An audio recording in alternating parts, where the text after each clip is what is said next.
I've been in game development for about 15 years, and I've always worked on cool teams with cool people at big companies, and figured it was time to do something small. Like a lot of guys, we started working sort of nights and weekends while we had jobs, just doing this for the fun of it. We were going to just do something simple, and it just sort of got bigger and better and bigger and better until we realized that we didn't have any choice but to quit our jobs and dedicate everything to Skulls of the Shogun. So the game in a nutshell is a mashup between tactical turn-based strategy games and arcade button mashers. So Street Fighter versus Advance Wars. Meets chess, meets Halo, meets football.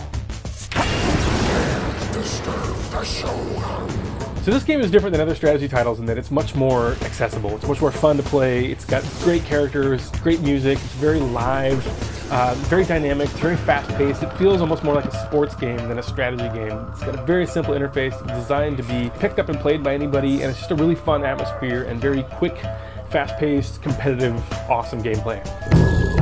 The story is you are a very famous samurai general who's kind of a powerful warlord who gets betrayed on the field of battle on the eve of his greatest victory.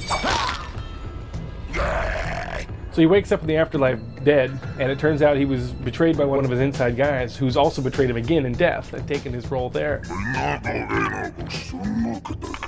So he basically has to wreak havoc throughout the afterlife, breaking in and kind of busting all the rules to go after this guy and get revenge and reclaim his honor.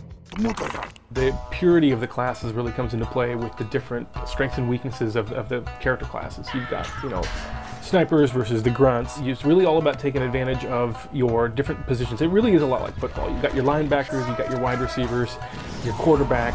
Everyone has a role to play, and they're not good at something else. So you really need to support each other and work together as a cohesive unit to take down the enemy general. If you love any sort of brawler with an intelligent slant to it, watching your back, moving forward at the right time, it's all about spacing and timing and just sort of taking advantage of the situation. It's not a big, long, drawn-out fight. It's a series of punches that are blocked and brawled. It really is sort of like a really good fighting game, basically in slow motion. The goal of Skulls of the Shogun was to make great party games that feel like the multiplayer games of days gone by. Like Mario Kart, Bomberman, the kind of stuff that you just pick up and play with your friends. You have a great time. You can play 2 to 4 player. You can play online. You can play offline. It's a great game to just get some friends around, sit down on the couch. The alliances are constantly changing.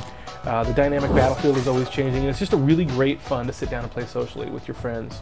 At E3 this year, we won 2 Best Strategy Games of the entire show awards from GamePro magazine and 1UP. Best of Show awards from Destructoid, Electric Playground, IGN.com.